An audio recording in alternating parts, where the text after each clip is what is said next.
Warahmatullahi wabarakatuh. Oke, perkenalkan nama saya Bojan Ansari dari jurusan Sejarah Peradaban Islam kelas 4C. Oke, pada kesempatan kali ini di sini saya akan menyampaikan materi yang mungkin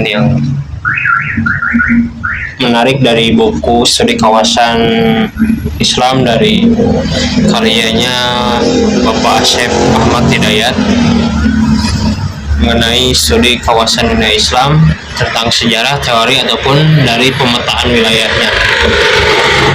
Mungkin yang saya ambil dari tema yang mungkin menarik menurut saya, yaitu tema dari kawasan Islam Afrika Barat. Kenapa saya ambil tema ini? Karena Afrika Barat itu merupakan salah satu pusat peradaban Islam yang tidak termasuk kepada wilayah penaklukan Islam pada masa awalnya.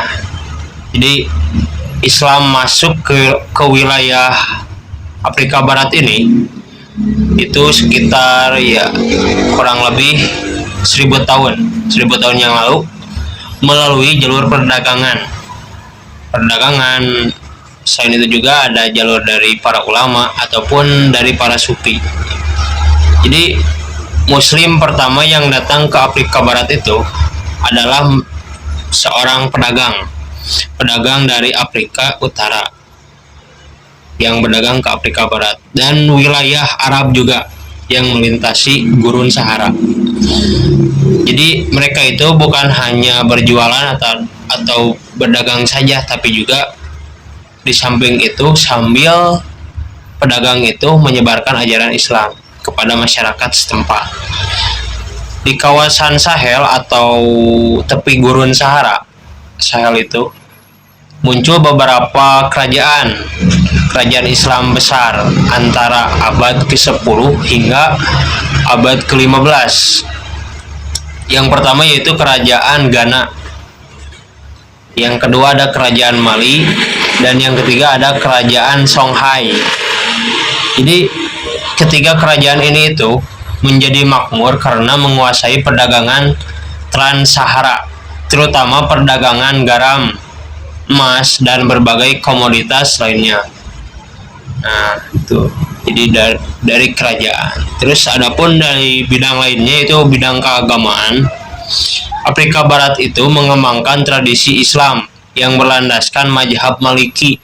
Jadi penyebaran Islamnya itu dipengaruhi oleh gerakan Al-Moravid yang turun memperkuat perkembangan Islam di kawasan tersebut.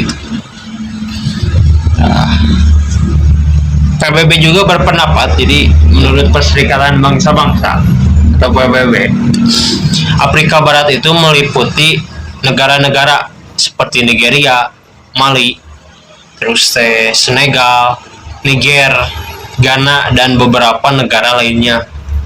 Jadi secara geografis wilayah Afrika Barat itu memiliki bentang alam yang beragam gitu.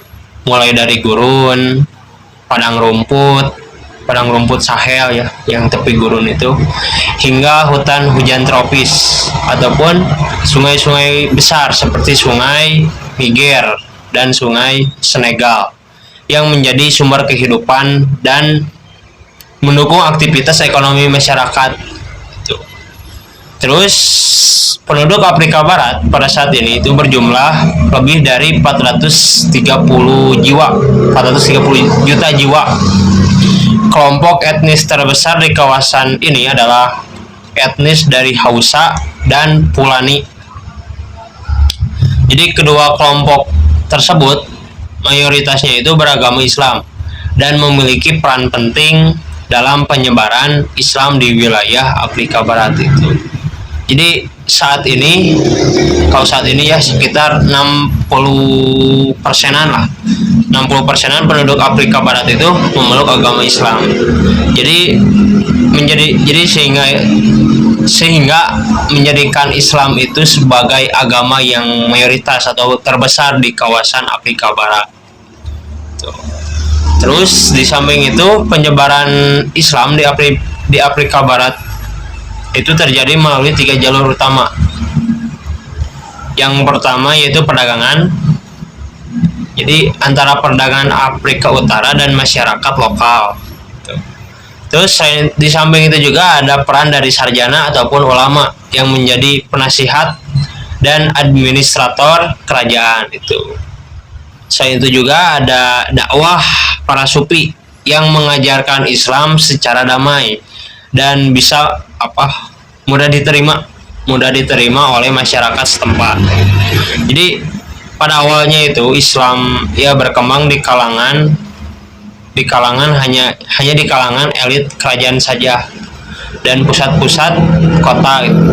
Tapi seiring berjalannya waktu, Islam itu menyebar ke masyarakat luas dan membentuk peradaban Islam yang kaya akan budaya, pendidikan ataupun arsitektur dan tradisi keagamaan. Itu pada intinya. Oke, itu saja ringkasan dari saya. Yang menjadi kesimpulannya itu, jadi Afrika Barat itu telah menjadi rumah bagi Islam selama lebih dari 1000 tahun gitu, dan menjadi salah satu pusat penting perkembangan peradaban Islam di dunia. Ini salah satu contohnya itu Afrika Barat. Mungkin itu saja yang dapat saya sampaikan. Mohon maaf apabila terdapat banyak kekeliruan ataupun kesalahan, dan pamit tutup dengan salam. Wassalamualaikum warahmatullahi wabarakatuh.